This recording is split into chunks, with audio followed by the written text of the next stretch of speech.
Bienvenue à la ferme Chantecaille. Nous allons partir à la découverte de Julien et Sandrine qui pratiquent l'agroécologie. Donc ils produisent des légumes, des œufs, des poulets. Et on va aller voir un petit peu leur ferme pour en savoir plus. C'est parti, on y va. Et toi, c'est quoi ton petit nom ?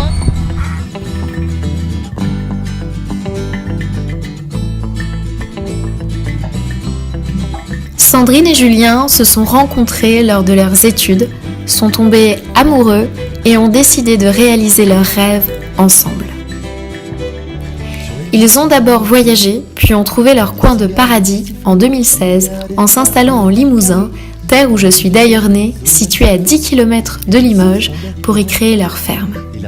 Ils forment une famille heureuse et vivent la vie qu'ils ont toujours rêvé d'avoir, en harmonie avec la nature.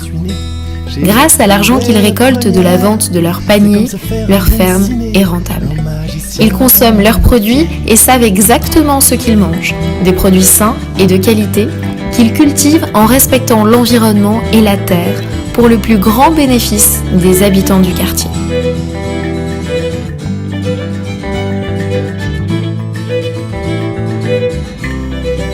Première partie, concrétisation du rêve. Je crois qu'on s'est pas trop posé de questions. On avait juste envie de le faire et on a mis tous les moyens en place pour le faire. Oui, de par notre parcours, on est plutôt des personnes qui portons et montons des projets. J'ai un parcours dans le conseil en création d'entreprise, du coup dans le montage de projets. J'ai vu qu'il y avait des solutions en fait à chaque fois. Et c'est devenu très fluide. Ça s'est tout enchaîné. On a voulu des prêts, paf. Comme on était déjà allé voir les banques avant, on avait déjà un ordre d'idée de budget. On était allé voir la banque avec ça. On n'avait pas le lieu, mais on est allé voir la banque avec ça. Et quand on est arrivé ici et qu'on a connu le prix, on savait ça passait, quoi. Les autochtones portent la mémoire, ces plantes ont un étrange fumet. Sandrine et Julien sont donc passés à l'action en exploitant une terre agricole sur une superficie de 12 hectares, soit l'équivalent plus ou moins de 12 terrains de football, et produisent 45 variétés de légumes biologiques. Allons à présent visiter leur production qui suit les principes de la permaculture. Mais au fait, qu'est-ce que la permaculture ? C'est une philosophie pratique au service de la conception d'écosystèmes naturels et durables qui a été inspirée de l'agriculteur japonais Fukuoka et aussi théorisée par la suite dans les années 70 par Bill Mollison, biologiste, et David Holmgren, essayiste.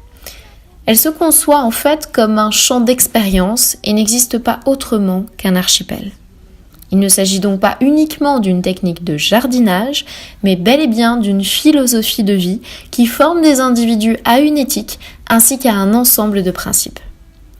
Afin de mieux appréhender cette notion, laissons Sandrine nous illustrer ce concept par des exemples concrets. Sur les routes de ton pays, sur les routes de mon pays. Deuxième partie, les miracles de la permaculture. Ce qui suscite grandement mon intérêt reste la manière dont les différents écosystèmes se complètent les uns des autres et vivent en totale harmonie. Sandrine, peux-tu nous en dire plus ? L'année dernière, ici, il y avait notre cochon.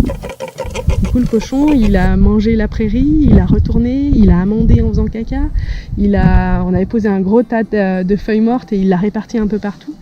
Et quand le cochon est parti, on a ratissé, on a repaillé et on a mis les courges. Du coup, c'est ça, c'est les uns servent aux autres.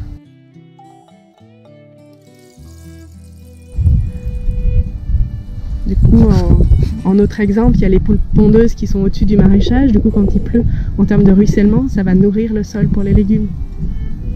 On a les poulets qui sont dans la zone et les poulets vont aussi manger les insectes. Dans le verger, les poulets sont aussi au pied des parcours pour manger les fruits qui sont tombés au sol et qui sont véreux. Et par leur déjection, ils vont nourrir les fruitiers. C'est un cercle vertueux. C'est ça.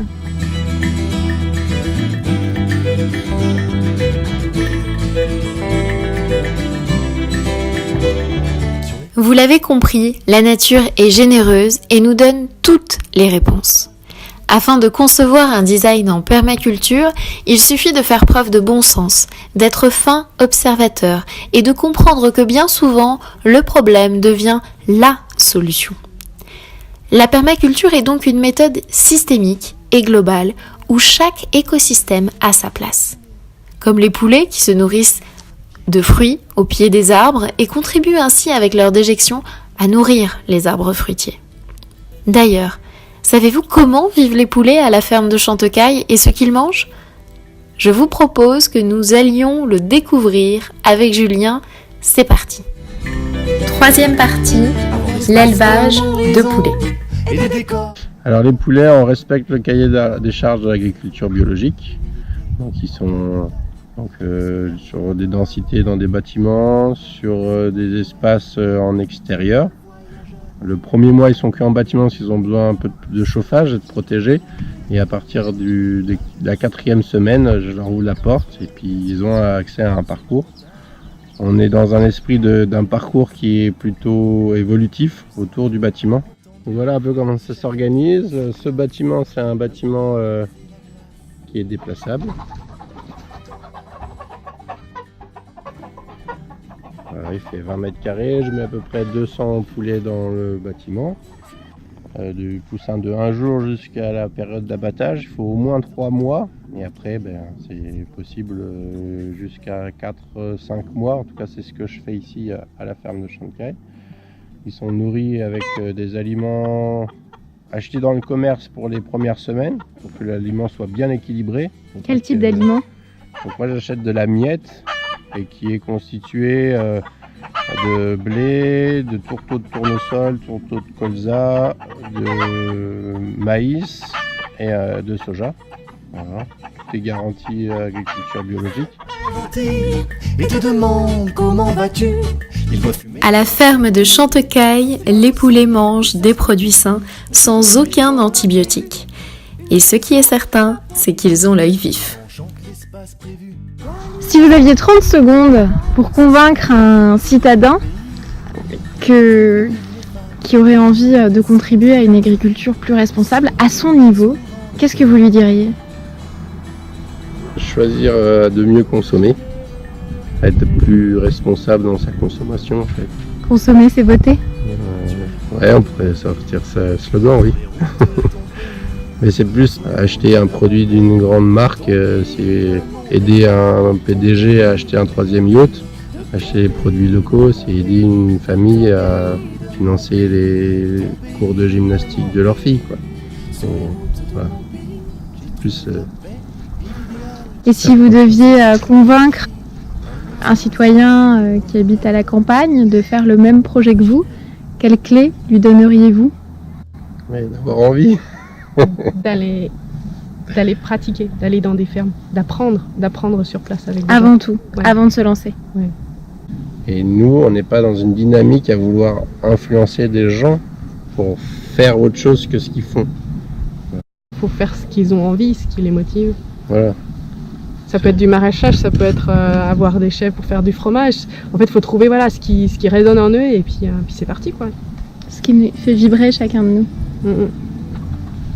Comme faire des petites vidéos.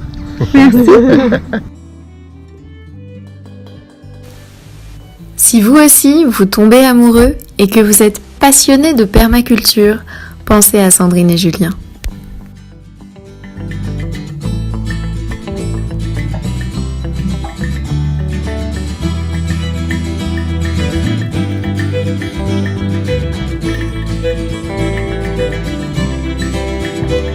Sur les routes de mon pays, parmi les cigales et les siffleux, il y a des traces de yakari. Dans les rivières audacieuses, les ruisseaux sont des torrents, les lapins blancs des caribous. La gentillesse est un courant, un précepte de monsieur.